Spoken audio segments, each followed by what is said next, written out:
அடுத்ததாக என்ன அப்படின்னா பார்த்தசாரதி கோவில் பத்தின தல வரலாறு பார்க்கலாம். தொடர்ச்சியாக அதனுடைய தொடர்ச்சி என்ன அப்படின்னா, சென்னையின் பழமையான கட்டமைப்புகளில் ஒன்று அப்படின்ற மாதிரி ஒரு புகழும் இந்த கோவிலுக்கு இருக்கு அப்படின்னு சொல்லியிருக்காங்க. 15ஆம் நூற்றாண்டுகள்ல இன்னும் நிறைய அதுக்குள்ள சன்னதிகள் அமைக்கப்பட்டது அப்படின்னு சொல்றாங்க. என்னென்ன சன்னதிகள் அப்படின்னு பார்க்கலாம் அப்படின்னா, வேதவள்ளி தாயார் சன்னதி, ரங்கநாதர் சன்னதி, ராமர், கஜேந்திர வரதராஜ சுவாமி, அதுக்கப்புறம் நரசிம்மர், ஆண்டாள். அதாவது நரசிம்மர் இருந்தாரு, நரசிம்மரை கொஞ்சம் இன்னும் அப்கிரேட் பண்ணாங்கன்னு சொல்லலாம். ஆண்டாள், ஆஞ்சநேயர், ஆழ்வார்கள், ராமானுஜர் ஆகிய சன்னதிகள் 15ஆம் நூற்றாண்டுகள்ல நிறுவப்பட்டது. அதுதான் இப்போ வரைக்கும் அந்த கட்டுமானங்கள் தான் இப்போ வரைக்கும் இவங்க ஃபாலோ பண்ணிட்டு வந்துட்டு இருக்காங்க.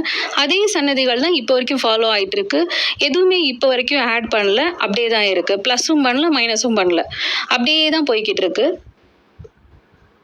இந்த கோவில்லையும் நடுவில் ஒரு குளம் இருக்கும், யானை இருக்கும். அதாவது பார்த்தசாரதி கோவில் அப்படின்னாவே யானை ரொம்ப பிரசித்தின்னு சொல்லலாம். அடுத்ததாக குளம், அடுத்ததாக அங்கே தெருவீதிகளில் உள்ள கடைகள், இன்னொன்று கிருஷ்ணர். இதெல்லாம் ரொம்ப பிரசித்தி பெற்ற விஷயம் அப்படின்னு சொல்லலாம். இவ்வளோதாங்க பார்த்தசாரதி கோவிலுடைய தல வரலாறு முடிஞ்சிருச்சு. நாளைக்கு வேறொரு டாபிக் பற்றி நம்ம பேசலாம். என்ன டாபிக் பற்றி பேசலாம் அப்படின்னு நீங்களே எனக்கு சொல்லுங்கள். யாருடைய டாபிக் அதிகமாக வருதோ அந்த டாபிக் பற்றி எடுத்து நான் பேசுவேன்.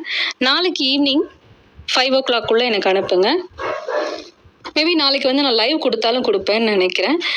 நான் உங்களுக்கு அதை மெசேஜ் பண்ணுறேன். 6 o'clock மெசேஜ் பண்ணுறேன், லைவ் பண்ணுவேனா அப்படின்னு சொல்லிட்டு. இன்னொரு விஷயம் என்ன அப்படின்னா, நண்பர்கள் பற்றி ஒரு கேள்வி கேட்டிருந்தேன் போன வெள்ளிக்கிழமை, போன வாரம்.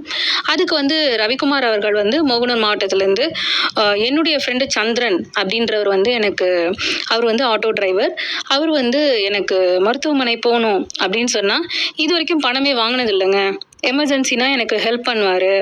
என்னுடைய உற்ற தோழர், உற்ற நண்பர், உற்ற தோழர், அதுக்கப்புறம் உடன்பிறவா சகோதரர் அப்படின்னு சொல்லிட்டு டெக்ஸ்ட் பண்ணியிருக்கீங்க.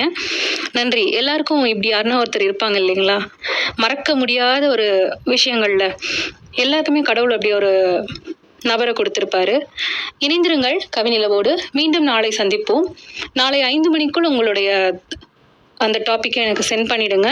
6 o'clock நான் லைவ் வர முடியுமான்னு உங்களுக்கு டெக்ஸ்ட் பண்ணுறேன். நன்றி. இணைந்திருங்கள் கவிநிலவோடு. மீண்டும் நாளை சந்திப்போம்.